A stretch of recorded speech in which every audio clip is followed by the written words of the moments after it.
Hi again, and welcome back to lesson 3 of our summer course on innovation and design.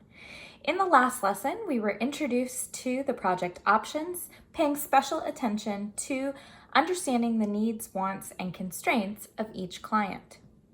All of you selected your top 2 project options and shared them out with your initial ideas on Flipgrid.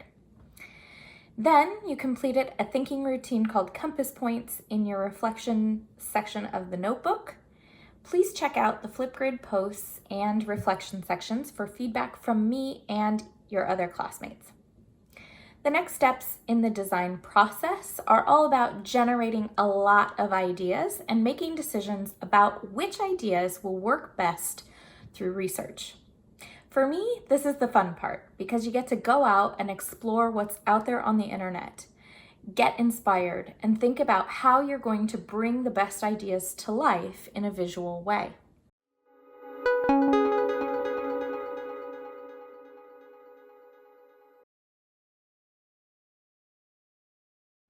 All right, so today for lesson 3, we're going to talk through the next steps of the design process and how you're going to tackle the tasks that are ahead of you in the next few days for this project. First up, I'd like to talk about research. Now, when we hear the word research, sometimes we think about someone who has a big mountain of books out on their desk or some scientist that's working in a lab somewhere, but that's not the kind of research that we're going to do or that I want you to do. This research that's required for this challenge is all about exploration, inspiration, and idea collection.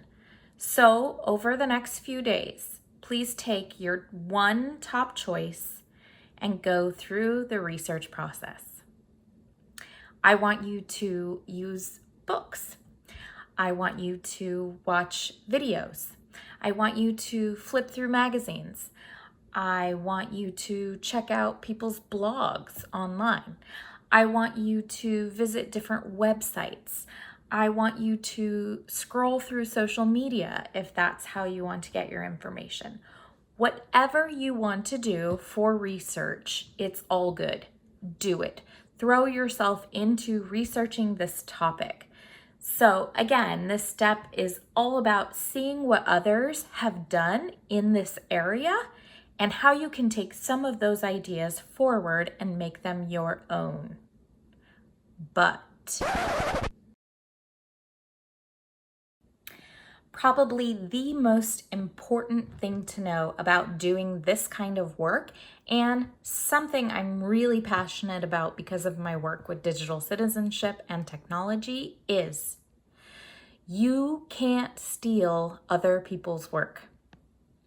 You must give credit to them by citing your sources. So, what does that mean?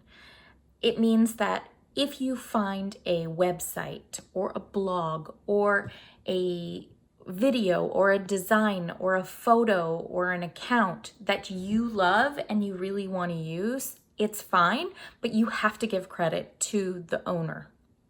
Don't make it seem like your own original idea, that it's your design or your photo. It's not.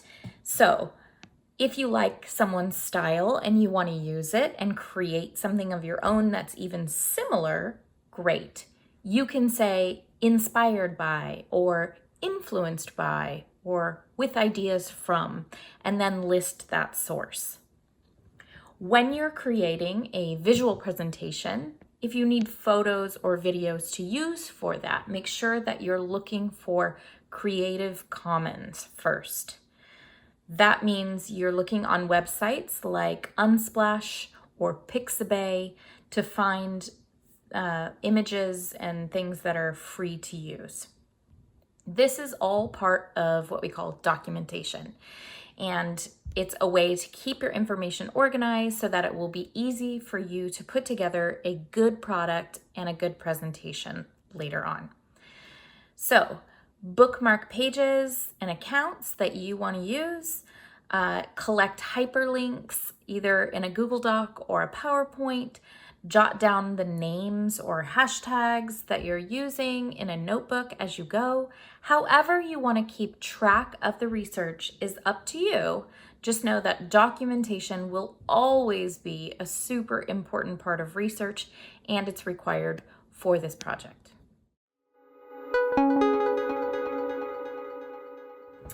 Okay, so that leads us to the next step for today, which is the prototype.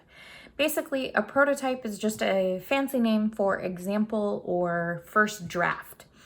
After doing your research to explore what others have done and gain inspiration and document your findings, now it's time to throw together something to show others on the team for feedback. Because this is such a short class, the steps of this design process are going to go really quickly, and we're shrinking it down. So don't worry about it being perfect or amazing, worry about it being done. We can make improvements to it next week when we get feedback. It's all about pushing yourself to complete something so that you can show others and get feedback. Here are your tasks for the next few days.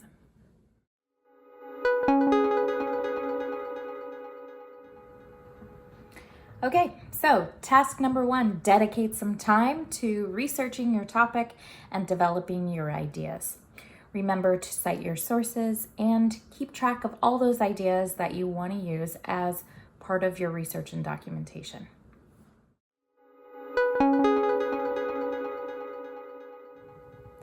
And task number 2, put together some sort of draft presentation or example of what your final will be so that you can get feedback. This will be due by Monday so that you have enough time to give and receive feedback from me and classmates before your final submission at the end of next week. Please share your draft presentation in the class notebook under collaboration space in the page titled Prototypes. As always, if you need help or you have questions, please feel free to reach out to me on Teams in the chat or by email. Good luck to you, and I look forward to seeing what you come up with.